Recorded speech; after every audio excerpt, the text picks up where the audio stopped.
Selamat datang kembali. Kali ini kita mau bahas sesuatu yang sering banget bikin pusing pas menyusun strategi, yaitu soal membuat pilihan sulit atau yang sering disebut trade-off itu ya.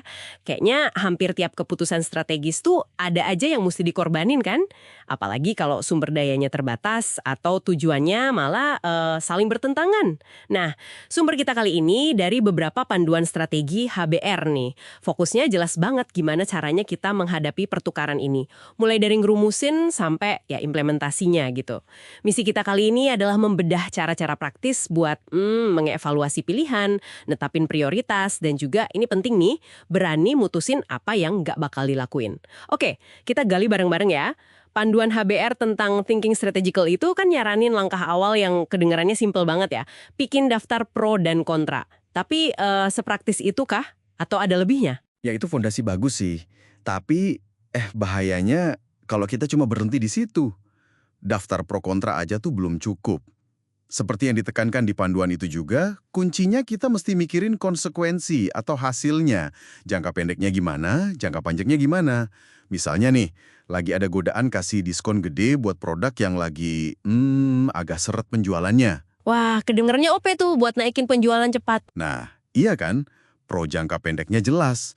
Penjualan naik, mungkin bisa sekalian tes harga baru. Tapi kontranya, gimana kalau citra merek premium Anda jadi rusak di mata pelanggan dalam jangka panjang? Atau malah lebih parah, diskon itu memakan penjualan produk Anda yang lain yang mungkin lebih untung.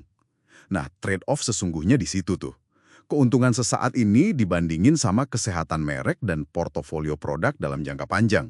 Keputusannya harus benar-benar nyambung sama tujuan besar perusahaan Anda. Nah ini nyambungnya langsung ke alokasi sumber daya kan jadinya. Karena kalau milih satu, ya berarti sumber daya itu nggak bisa dipakai buat yang lain. Panduan HBR juga nyebutin, ini tuh soal mutusin apa yang nggak perlu kita lakukan. Konsep biaya peluang atau opportunity cost jadi krusial banget di sini ya. Nilai dari pilihan terbaik yang kita lewatkan itu. Persis. Dan ini mesti dibuat eksplisit, jangan cuma di angan-angan. Contoh gampangnya gini, Anda punya ide produk baru, potensinya wah $100.000 setahun. Kedengarannya bagus kan?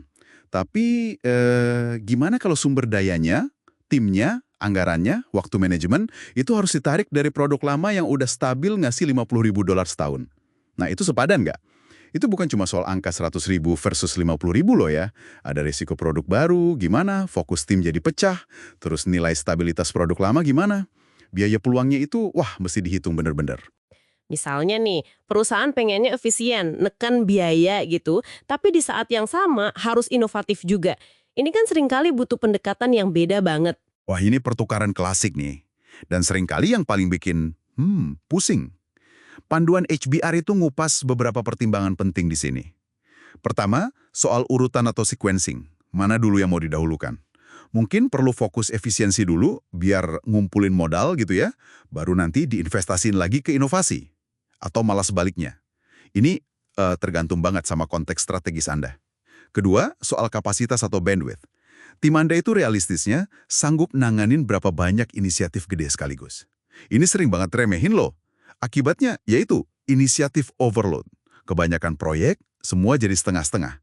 Nggak ada yang benar-benar goal. Ini bukan cuma nggak efisien, tapi bisa bikin tim capek dan demotivasi.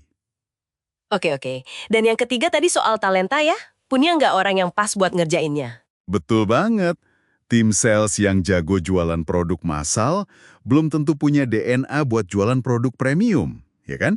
Begitu juga sebaliknya. Jadi kalau milih jalur strategis tapi nggak mastiin talentanya pas, itu ya, resep gagal lah. Jadi pertukarannya juga soal di mana Anda mau menempatkan orang-orang terbaik Anda. Ini semua kedengaran logis ya, tapi ngomongin ini ke atas, ke pimpinan yang mungkin nggak lihat langsung kerumitan di lapangan, itu bisa jadi tantangan juga ya. Panduan HBR kan nekenin pentingnya komunikasi yang objektif soal isu implementasi ini. Krusial banget itu. Dan ini bukan soal melawan arahan ya, tapi lebih ke ngasih gambaran realistis. Apa sih konsekuensi dari pilihan ini di lapangan? Tanpa input jujur dari bawah, soal kapasitas, soal tantangan implementasi, atau potensi konflik antar tujuan, ya pimpinan bisa bikin keputusan yang di atas kertas bagus, tapi mustahil dijalankan.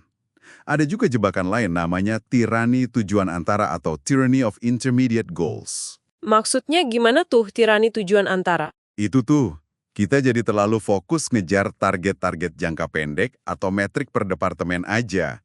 Sampai lupa sama gambaran besarnya, sama pertukaran strategis utamanya. Contoh terkenalnya itu kasus Hoover yang nawarin tiket pesawat gratis.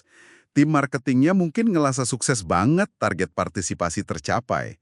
Tapi, secara keseluruhan, perusahaannya malah rugi besar. Kenapa? Karena biaya promosinya jauh ngelampauin untung penjualan tambahannya. Mereka sukses capai tujuan antara, tapi gagal di tujuan strategisnya. Oke, oke. Jadi kalau kita tarik benang merahnya nih ya, buat Anda yang lagi hadapin pilihan sulit, nilai trade-off itu proses yang, disengaja. Bukan cuma untung rugi sekarang aja, tapi mikirin dampak jangka panjangnya gimana, ngitung opportunity cost-nya, nentuin urutan yang masuk akal, terus juga jujur soal kapasitas dan talenta tim, dan yang penting, berani komunikasi secara terbuka. Ini soal bikin keputusan yang sadar gitu ya. Pilihan bagus dan pilihan jelek. Itu sih relatif gampang ya milihnya. Tantangan sebenarnya itu justru pas Anda harus milih antara dua pilihan yang sama-sama bagus, sama-sama punya potensi. Nah, gimana Anda mutusin buat ngejar satu kebaikan ini, sementara Anda tahu Anda secara sadar melepaskan kebaikan lainnya yang juga berharga. Cuma karena sumber daya nggak memungkinkan buat keduanya. Ini inti dari opportunity cost tadi. Sesuatu buat direnungkan lebih lanjut mungkin.